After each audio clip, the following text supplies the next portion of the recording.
Assalamualaikum warahmatullahi wabarakatuh. Selamat pagi anak-anak hebat. Bagaimana kabarnya hari ini? Tetap semangat untuk belajar ya. Baiklah, hari ini kita akan belajar tema 7 kepemimpinan, subtema 3, ayo memimpin pembelajaran kedua. Adapun tujuan pembelajaran pada hari ini adalah anak-anak diharapkan mampu menyebutkan ciri-ciri patung, jenis patung, serta bahan dan teknik pembuatan patung. Yang kedua, anak-anak diharapkan mampu membuat rencana pembuatan karya patung. Yang ketiga, anak-anak diharapkan mampu menjelaskan hubungan yang dialami pada masa pubertas dengan kesehatan reproduksi. Dan yang terakhir, anak-anak diharapkan mampu membuat karya berisi cara menghadapi masa pubertas. Patung si gale-gale yang dapat menari. Pada zaman dahulu, kerajaan di Samosir dipimpin oleh Raja Rahat. Dia memiliki anak sematawayang bernama Menggale. Suatu saat, Raja Rahat meminta anaknya untuk berperang melawan musuh di perbatasan. Menggale pun pergi berperang, tetapi dia tidak pernah kembali. Dia meninggal. Jasadnya tidak pernah ditemukan. Raja Rahat pun sedih hingga jatuh sakit. Masyarakat setempat ingin menghibur raja. Mereka membuat sebuah patung yang menyerupai Menggale dan menamainya si Gale-Gale. Gale dalam bahasa Batak Toba artinya lemas. Pada waktu itu, dukun di sana juga ikut membantu memanggil roh Menggale agar masuk ke dalam patung tersebut, sehingga patung si Gale-Gale dapat bergerak-gerak sendiri seperti orang yang sedang menari. Patung si Gale-Gale sampai saat ini masih dapat kita jumpai ketika berkunjung ke Tomok, Pulau Samosir. Hanya saja dalam pertunjukan tersebut, patung si Gale-Gale sudah tidak dimasuki roh lagi. Patung ini dapat bergerak-gerak karena digerakkan dengan gerak mekanis. Ciri-ciri patung: 1. Berbentuk 3 dimensi atau bisa dilihat dari segala arah. 2. Memiliki tekstur.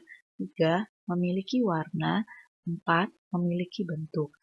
Bahan pembuat patung: 1. Bahan lunak atau material yang digunakan lunak dan mudah dibentuk, seperti tanah liat, plastisin, sabun, dan lainnya. 2. Bahan sedang atau material yang digunakan tidak lunak dan tidak keras, misal kayu sengon, kayu waru, kayu mahoni, kayu randu, dan lainnya. 3. Bahan keras atau material dapat berupa kayu atau batu-batuan, misalnya kayu jati, kayu ulin, batu andesit, batu granit, batu marmer, dan lainnya. 4. Bahan campuran atau material yang bukan berasal dari 3 jenis bahan di atas, misal dari semen, pasir, perunggu, kuningan, emas, dan lainnya. Teknik pembuatan patung: 1. Teknik pahat, dengan mengurangi bagian-bagian tertentu pada bahan dasar keras. 2. Teknik cor, dengan memanaskan logam hingga mencair, kemudian dituangkan dalam cetakan patung yang telah dibentuk rupa patungnya. 3. Teknik butsir, dengan mengurangi bahan lunak seperti tanah liat, gips, dan bahan yang berstruktur lunak lainnya. 4. Teknik modeling, dengan membuat model terlebih dahulu dan setelah itu dibentuk patung sebenarnya. 5. Teknik merakit, dengan cara merakit bahan dasar patung kemudian merangkainya, atau mirip permainan puzzle. 6. Teknik membentuk, dengan cara membentuk patung secara bertahap sehingga tercipta patung yang diinginkan. Jenis-jenis patung berdasarkan bentuk, terdiri dari figuratif, meniru bentuk secara alami, dan non-figuratif, tidak dibuat seperti bentuk figuratif atau alami. 2. Berdasarkan jenis, terdiri dari zone de Bose, bentuk patung yang berdiri sendiri dan terlepas di kanan kirinya. 2. Relief, bentuk patung yang menempel pada permukaan dinding. Relief dibagi menjadi 3, yaitu base relief, menampilkan bentuk-bentuk yang timbul kurang dari setengahnya. Demi relief, menampilkan bentuk persis setengah dari bentuknya. Haute relief menampilkan bentuk yang sama dengan bentuknya. 3. Berdasarkan fungsi, terdiri dari patung religi, patung dengan tujuan sebagai sarana beribadah dan bermakna religius bagi pemeluk agama tertentu. Patung monumen, patung untuk memperingati atau mengenang peristiwa dan kejadian yang bersejarah. Patung arsitektur, patung yang dibuat untuk menunjang dalam konstruksi bangunan dan bernilai estetika atau keindahan. Patung dekorasi, patung yang dibuat untuk menghias bangunan atau lingkungan atau taman. Patung seni, patung yang dibuat sebagai karya seni murni untuk dinikmati keindahan bentuknya. Patung kerajinan, patung yang dibuat untuk dijual, biasa dibuat oleh para pengrajin. Berdasarkan corak, terdiri dari corak imitatif atau realis atau representatif. Patung ini berdasarkan tiruan dari bentuk alam, berdasarkan bentuk fisik baik anatomi, proporsi, maupun gerak. 2. Corak deformatif. Patung yang telah banyak berubah dari tiruan alam, diubah menjadi bentuk baru berdasarkan imajinasi pematung. 3. Corak non-figuratif atau abstrak. Patung yang secara umum sudah meninggalkan bentuk-bentuk alam untuk perwujudannya. Corak abstrak dipengaruhi oleh aliran konstruksi.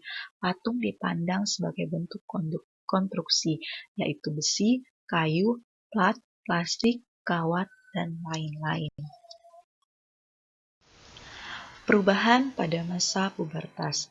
Tahapan perkembangan dan pertumbuhan manusia umumnya terbagi menjadi balita, kanak-kanak, remaja, dewasa, dan usia lanjut.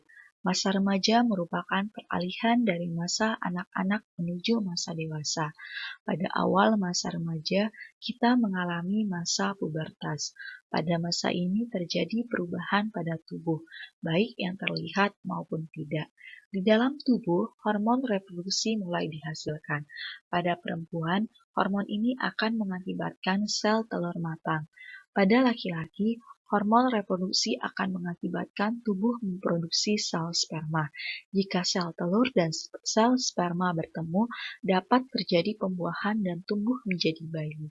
Pada umumnya, pada masa ini kesehatan reproduksi remaja akan memperlihatkan ciri-ciri pubertas. Pada perempuan, dia akan mengalami menstruasi setiap jangka waktu tertentu, umumnya setiap 28 hari sekali. Pada laki-laki, dia akan mengeluarkan sperma. Ciri-ciri lain ditandai dengan perubahan tubuh yang terlihat. Pada perempuan misalnya, payudara akan tumbuh sebagai persiapan untuk memberikan ASI, air susu ibu bagi bayinya kelak.